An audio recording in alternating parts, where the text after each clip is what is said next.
Section 1. You will hear a man talking to the customer services manager of a bank. First, you have some time to look at questions 1 to 5.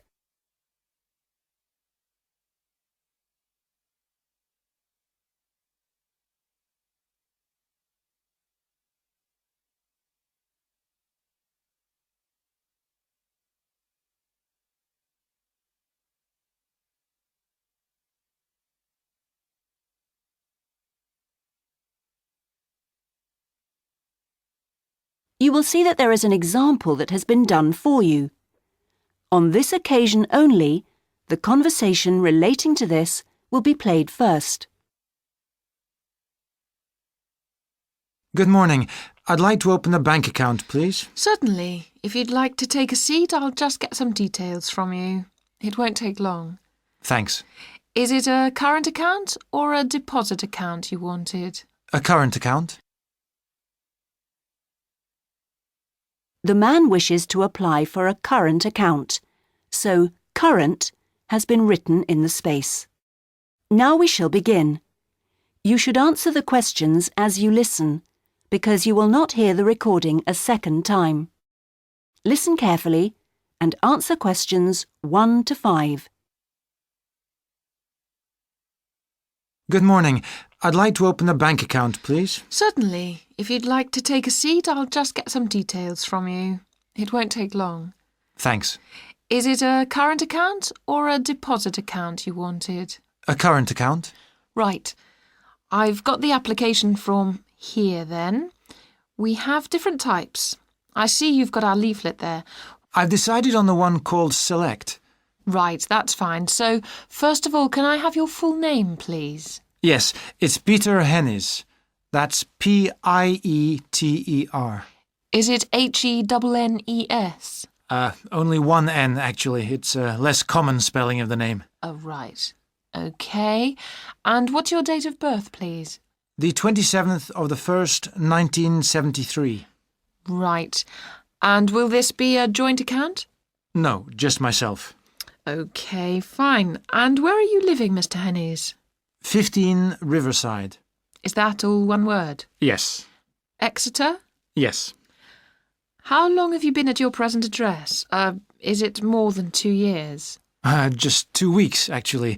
I only arrived in the country a month ago. I'm from Holland. Oh, that's fine. But we normally ask for a previous address in that case. Oh, yes. Well, it's Rielsdorf 2. That's R-I-E-L-S-D-O-R-F 2, Utrecht. Holland. OK, thank you. Do you have a daytime telephone number? Yes, I think the number at my office is 606-295.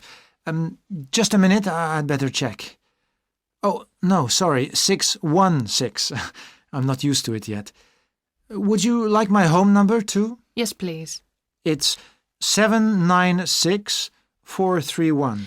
Are they both local numbers? Yes. Before you hear the rest of the conversation, you have some time to look at questions 6 to 10.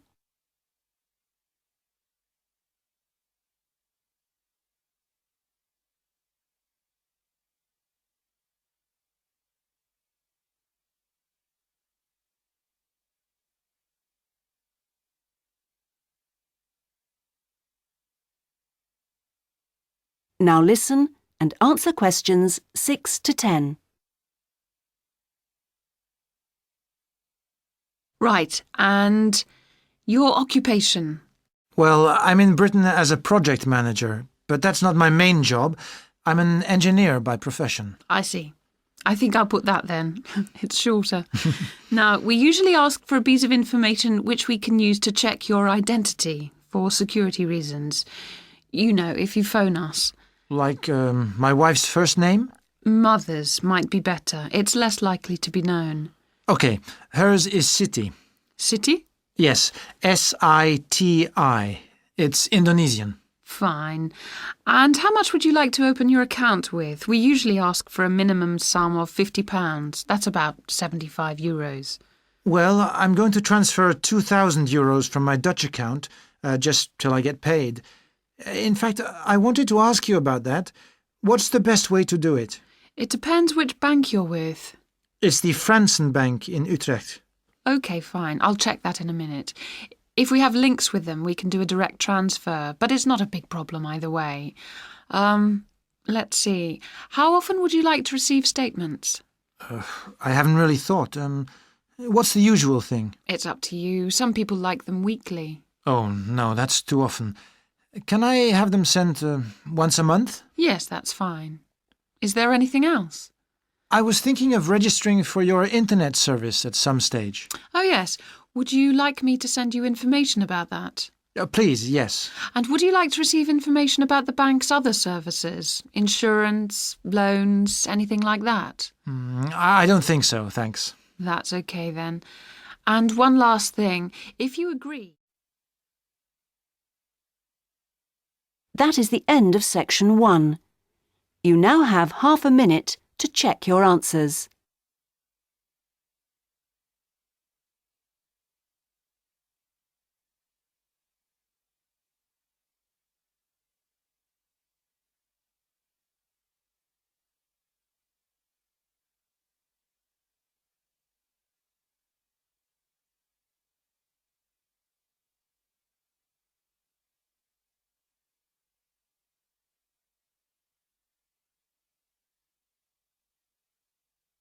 Now turn to section 2.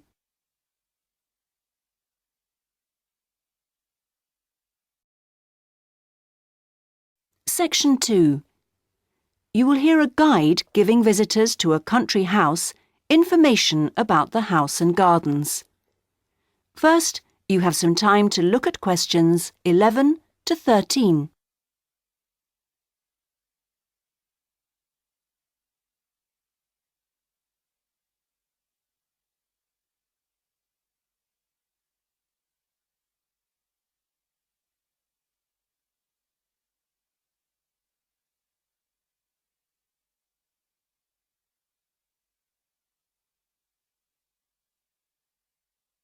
Now listen carefully and answer questions 11 to 13.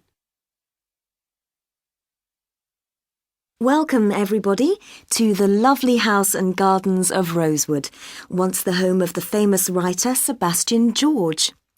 He bought the house in 1902, although he had first seen it 2 years earlier.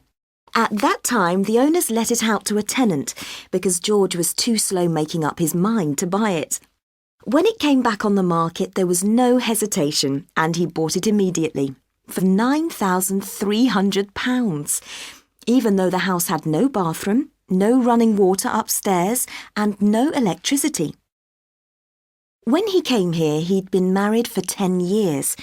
During that time, he'd become one of the most famous writers in the English-speaking world. His professional success was enormous, but his personal life wasn't as successful. He was no longer on speaking terms with his brother and had been devastated by the death at the age of 7 of his elder daughter, Josephine. Moving to Rosewood allowed the family to start a new life. George regarded Rosewood as a pure example of a traditional country house of this part of England and did some of his most successful writing here. The house and its grounds became the family haven and their escape to privacy and quiet. The walls and the mullioned windows were built of the local sandstone. The tiles on the roofs and the bricks of the chimney stack were baked from local clay, and the wooden structures inside came from oak trees which grow around here. Before you hear the rest of the talk, you have some time to look at questions 14 to 20.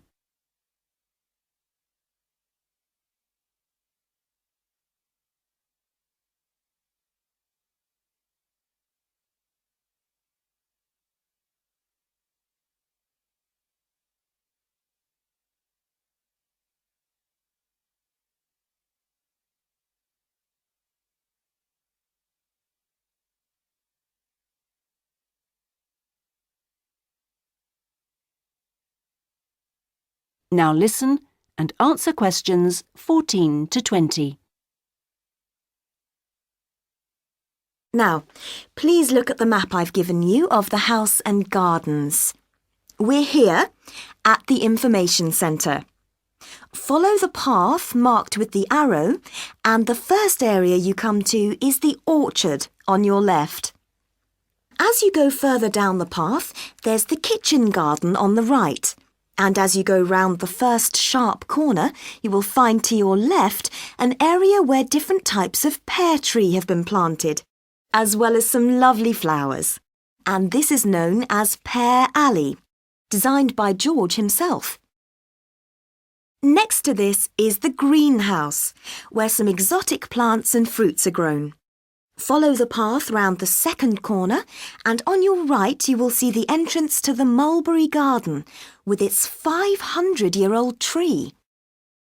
Past the mulberry garden, follow the path until you reach the front of the house. I suggest you spend a good hour wandering around this lovely building. A guide takes visitor groups round every 2 hours. If you would like to purchase any of George's books or other souvenirs, then leave the house by the side entrance, where you will find our shop, which is situated between the house and the garage, which contains the magnificent old Rolls-Royce car, which used to belong to George. I expect by this time you may also be in need of a rest and some refreshment. Most visitors are, so why don't you visit the tea room on the far side of the garage? If you have time, there is a lovely walk down towards the River Dudwell. For me, this is the best part of the estate.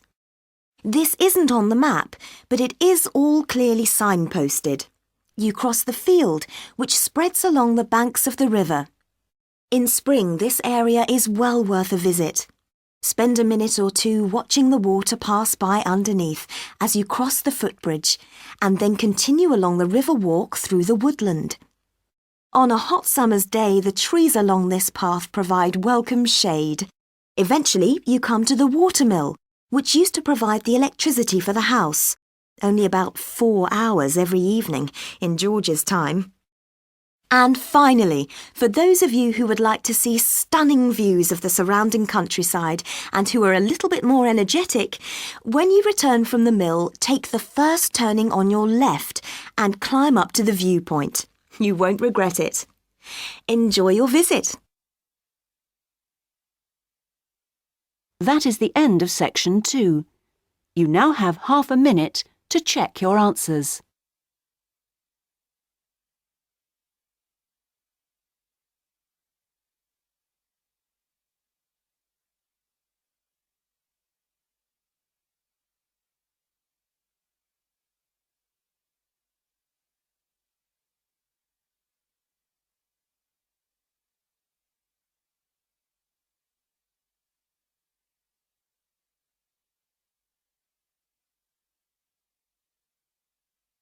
Now turn to section 3.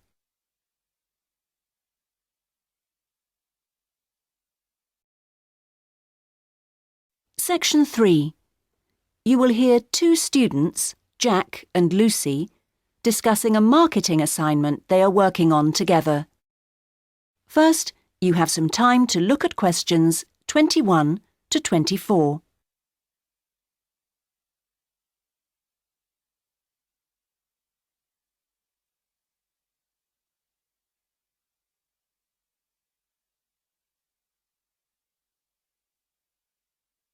Now listen carefully and answer questions 21 to 24.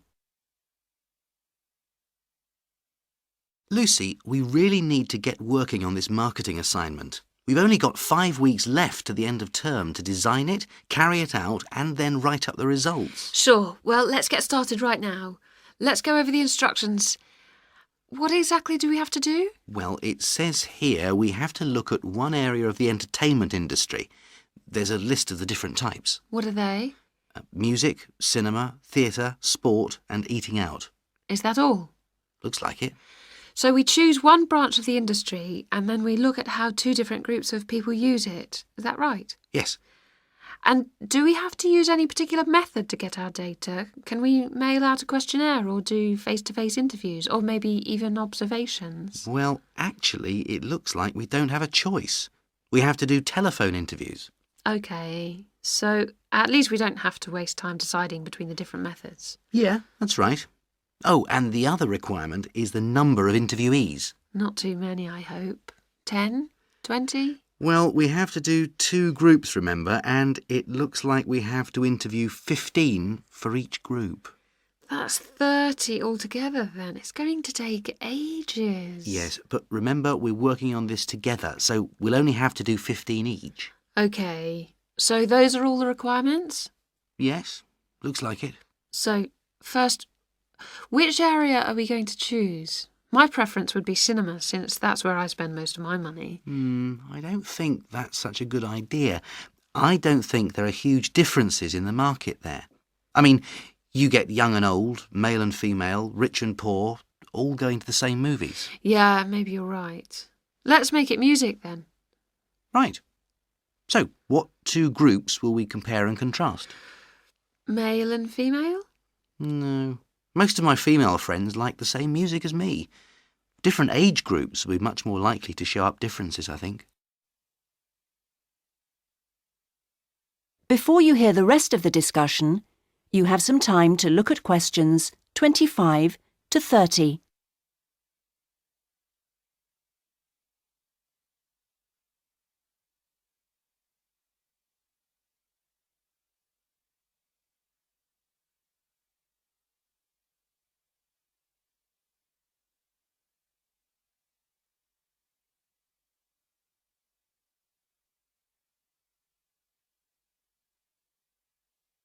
Now listen and answer questions 25 to 30.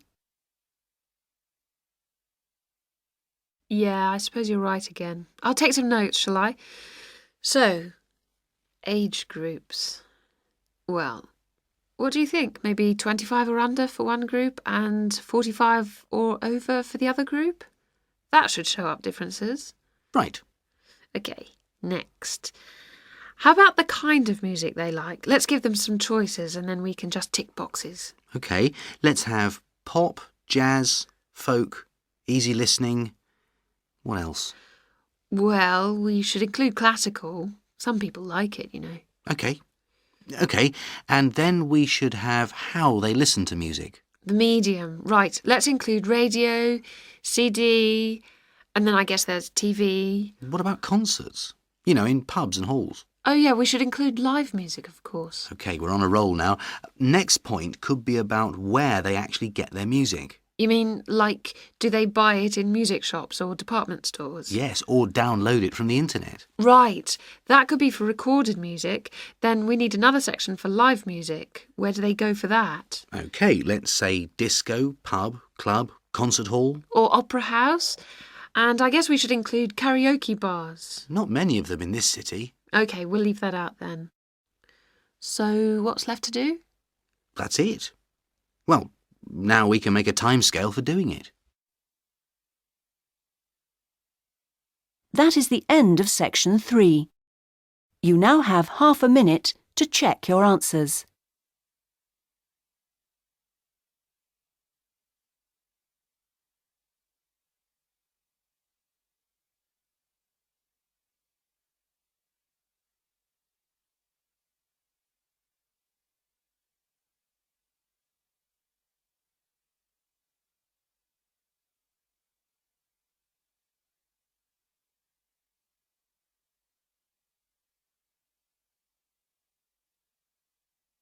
Now turn to section 4.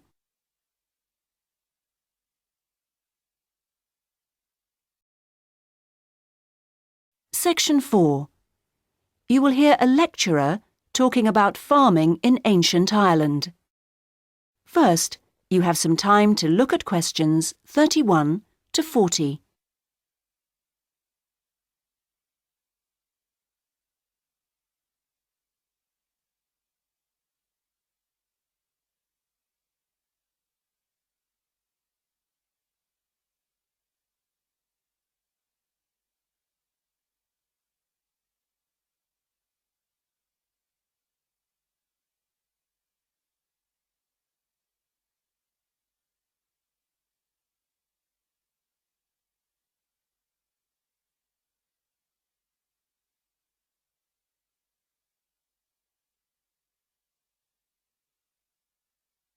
Now listen carefully and answer questions 31 to 40. Good morning, everyone. Last week we were looking at the hunter-gatherers in Ireland, across the Irish Sea from England. Today we're going to move on to the period between 4,000 and 6,000 years ago, known as the Neolithic period, which is when a total farming economy was introduced in Ireland. Now, there are several hypotheses about the origins of the first Neolithic settlers in Ireland, but most of these contain problems. For instance, there are considerable archaeological difficulties about the theory that they came from England. The evidence doesn't really add up. But there are even greater practical problems about the theory that they came directly from continental Europe. For one thing, it's not clear just how sufficient numbers of men and women could have been transported to Ireland to establish a viable population. As you know, the hunter-gatherer economy which existed beforehand was based on small, scattered groups. The farming economy would almost certainly have required much larger communities to do all the work needed to plant and tend sufficient crops to sustain them through the year. The early farmers kept various animals, including cattle and sheep. There's also evidence of pigs, but it is possible that these could have been descended from the native wild species. Now, we know from modern farming that if the level of breeding stock falls below about 300 females, the future of the species locally is at risk. So we must assume that from the beginnings of Neolithic farming, the number of breeding sheep would have considerably exceeded 300, and the national cattle herd must have been of a similar size. The question is how these were brought to the area and where they came from. It's usually suggested that the Neolithic settlers used skin-covered boats to transport livestock, but this method would have severely restricted the range of the colonising fleets. The sheer volume of animal transport necessary means it's unlikely that this livestock could have been brought from anywhere further than England. What about crops? Well, two main cereal crops were introduced to Ireland during this time: wheat and barley, both in several varieties. The main evidence for their presence consists of impressions on pottery, where a cereal grain accidentally became embedded in the surface of a pot before it was fired. The grain itself was destroyed by the firing, but it left an impression on the pot which could be studied and identified by botanists.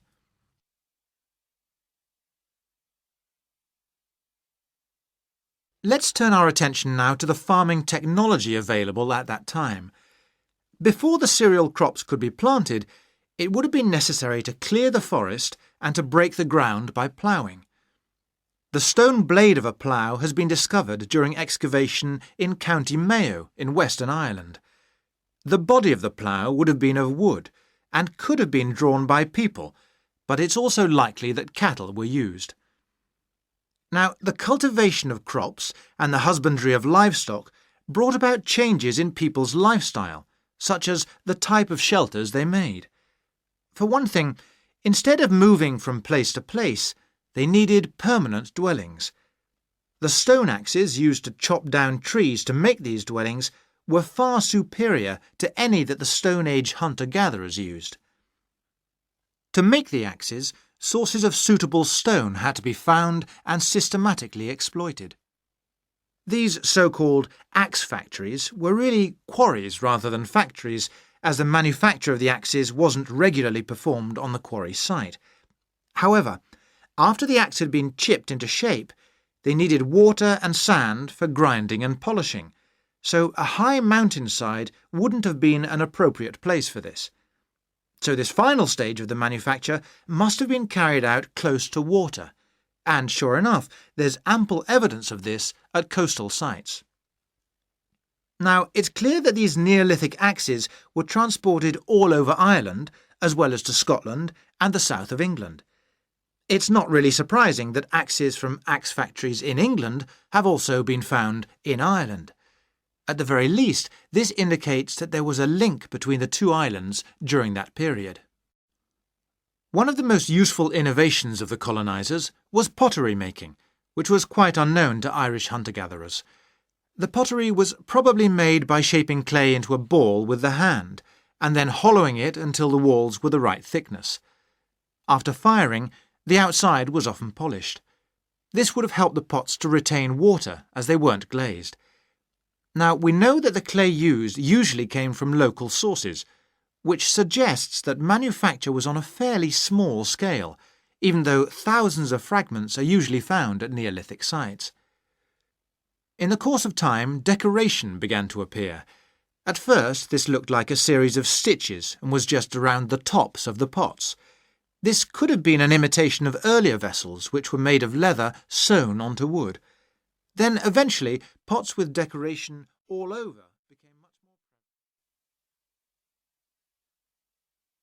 That is the end of section 4.